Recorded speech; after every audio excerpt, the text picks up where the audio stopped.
Inilah aneka tas etnik karya Novita Yunus.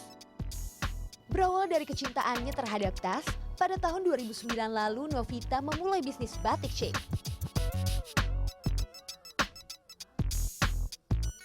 Memproduksi tas berbahan wastra Indonesia, seperti batik, songket, dan juga tenun. Dan unggulannya itu adalah si phoenixnya. Dia itu dari batik sogan dikombinasikan dengan bahan bordir Cina. Jadi dikombinasi juga dengan jet atau batu giok. Itu sih banyak banget peminatnya. Mengusung tema etnik globally back locally, Novi berhasil menggait pasar dengan caranya sendiri. Terbukti, usahanya kini semakin berkembang. Tak hanya tas, ia juga memproduksi berbagai produk fashion lainnya, seperti pakaian, sepatu,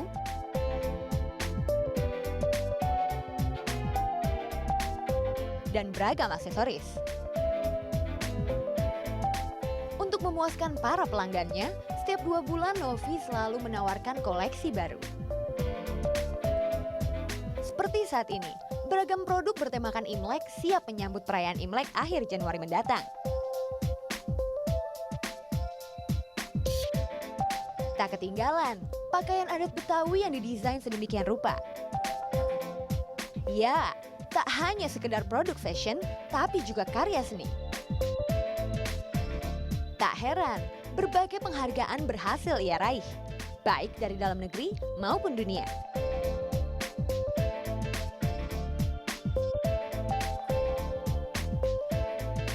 Tim Liputan melaporkan untuk NET.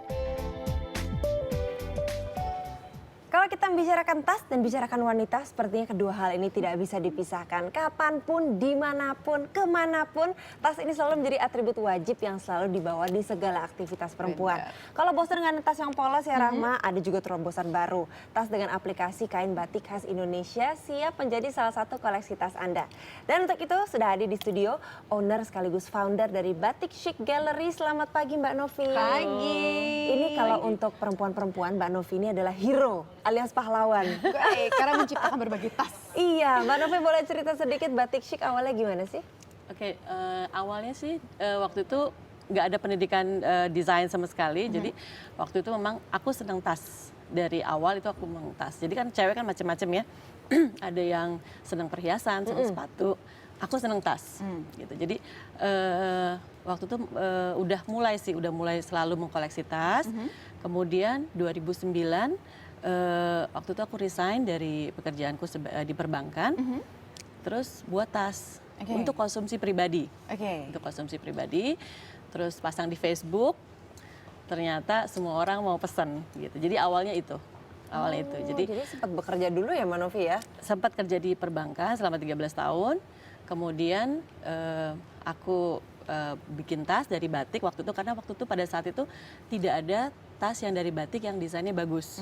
Gitu. Jadi itu asal mulanya sih. Lalu aku doing online, jadi kemudian jadi gede. Hobi ya awalnya Jadi berarti hobi. ya. Oke. Nah kalau misalnya kita ngeliat di sini ya Zia, kita bisa melihat bermacam-macam batik, cantik-cantik sekali warnanya. Ada coklat, ada pink, ada merah, dan juga kita bisa lihat ada ikat tenun ya di sini juga ada. Nah ini kenapa sampai akhirnya lebih mengkonsentrasikan kepada kain-kain tradisional Indonesia? Oke. Memang pada awalnya memang saya senang batik, karena waktu dari kecil tuh aku tuh diajak-ajak sama ibuku tuh ke pasar Klewer waktu masih TK gitu kan untuk belanja batik. Nah dari situ aku udah senang batik, udah mulai jadi orang SMA pakai apa, aku selalu masih pakai batik. Nah kemudian pada waktu ekspor pertama memang kita pakai batik, terus kemudian bersinggungan dengan banyak pengrajin batik, banyak pengrajin Indonesia, UKM, ternyata Indonesia ini kaya sekali, nggak cuma batik. Nah, dari situ aku mulai mengekspor juga, oh ada tenunnya, ada songketnya, ada raw material yang lain seperti trotan, gitu-gitu. Jadi aku mulai mengeksplor dari situ. Oh, jadi udah diekspor juga kemana aja tuh Mbak Novi? Kalau ekspor, aku belum ya, baru mau. Tapi kalau untuk exhibition, aku udah mulai. Kemana aja? Exhibition. Eropa udah pernah, Asia, terakhir Amerika Latin. Di Venezuela ya kalau nggak salah ya? Betul. Wow, itu responsnya gimana Mbak kalau di sana? Eh, excited banget karena aku memang waktu itu biasanya kalau misalnya aku exhibition keluar aku mempelajari dulu, aku survei. Mungkin dari sisi culture-nya, dari sisi senang warnanya apa. Nah, waktu pas di Venezuela aku dapat masukan dari waktu itu dubesnya, ini loh yang disukain sama orang Venezuela itu seperti apa. Jadi dari survei dan aku mempelajari, aku buat desain dan kemudian di sana ada peragaan busana. Itu responnya positif banget. Jadi ada 2 fashion show, satu di mallnya dan satu di diplomatic receptionnya luar negeri di sana. Itu responnya bagus sekali. Oke. Nah, kalau kita berbicara tentang tas itu pasti terkait dengan cara pembuatannya, desainnya dan segala macamnya. Nah, kalau untuk pembuatannya sendiri, apakah memang dibuat sendiri secara pribadi, jadi kalau misalnya terima pesanan baru dibikin, atau sudah diproduksi secara massal dan akhirnya mempekerjakan berapa orang? Oke, dari awal sih memang karena tadinya karyawan aku nggak tahu ya. Jadi aku waktu itu membuat ke tempat orang ya. Jadi aku pengen desainnya seperti ini. Kemudian berjalannya dengan waktu, banyak yang pesanan, aku memulai buat workshop sendiri nih. Aku buat workshop, kemudian aku mengeksplor biasanya per tema. Jadi misalnya aku mau mengeksplor batik Tuban misalnya. Jadi aku eksplor tuh, aku akan hunting kain-kainnya yang cantik-cantik. Kemudian aku bikin desainnya, baru aku kasih ke tukang. Oh, jadi semuanya tentang batik Tuban gitu. Iya, jadi aku per tema biasanya kayak gitu. Kalau so far nih Mbak Novi sampai saat ini untuk di Indonesia sendiri, yang paling digemari oleh orang Indonesia itu seperti apa? Tergantung ya, tergantung. Jadi kalau misalnya kayak misalnya ibu-ibu ya dengan ini biasanya Ibu-ibu mereka juga beda lagi kan? nah tergantung. Nah, biasanya mereka cari yang konservatif yang bisa dipakai kemana-mana. Tapi kalau misalnya anak muda mungkin lebih yang bright color kayak gini. Kayak gitu. Jadi dan tergantung juga occasionnya, ada yang misalnya clutch, ada yang tergantung. Bisa buat pesta juga. Itu saya lihat Mbak yang di bawah itu kok menarik banget warnanya. Itu bisa diceritain nggak? Kayak agak gejreng sendiri ya. Ini Phoenix Collection. Ya. Kemarin aku buatnya untuk Jakarta Fashion Week Kemarin. Untuk kemarin ya. Jadi aku mix antara batik Sogan dengan bordir yang aku aplikasikan ke situ. Dan ini juga jadi tema Imlek sekarang. Pasti kalau misalnya untuk perempuan, apalagi langsung yang remaja hits gitu. kan sih maunya kan tasnya yang gede Nah, ya kan, iya. bisa isi macam-macam. Ini bisa jadi pilihan nih kayak begini. Ternyata Iya. batik juga dijadikan tas, menarik ya sih ya. Menarik Iya. sekali. Tapi kalau tadi lihat backgroundnya Mbak Novi sendiri, apa emang dari lulusan desain Mbak? Enggak. Dari lulusan mana sih? Aku dulu hubungan internasional. Nah loh, Nggak ada hubungan ya. Nggak ada hubungannya. Jadi dulu hubungan internasional, tapi memang senang tas. Senang tas dan senang wasra Indonesia. Jadi now I'm work with my passion. Jadi jadi lebih aku juga lihat sekarang udah banyak sekali wanita-wanita Indonesia yang menghargai dan mengapresiasi wasra Indonesia kita karena nggak kalah dan amat sangat cantik dibandingkan dengan yang lain. Jadi banyak sekali yang bisa dieksplor, banyak sekali yang bisa dikombinasikan untuk jadi aku rasa harusnya kita mendukung ya untuk produk-produk dalam negeri dan untuk untuk penggunaan wasra Nusantara.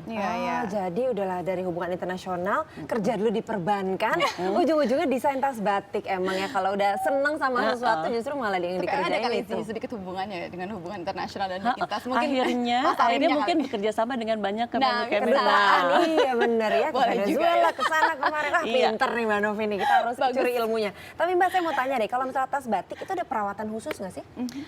Ada, karena seperti yang batik lainnya itu kan dia handmade ya. Jadi biasanya kalau tas batik itu memang agak rentan ya. Jadi kalau bisa begitu selesai itu kita masukin lagi ke dust covernya. Jadi kita simpan, kita kasih bagaimana caranya kalau bisa jangan terkena air.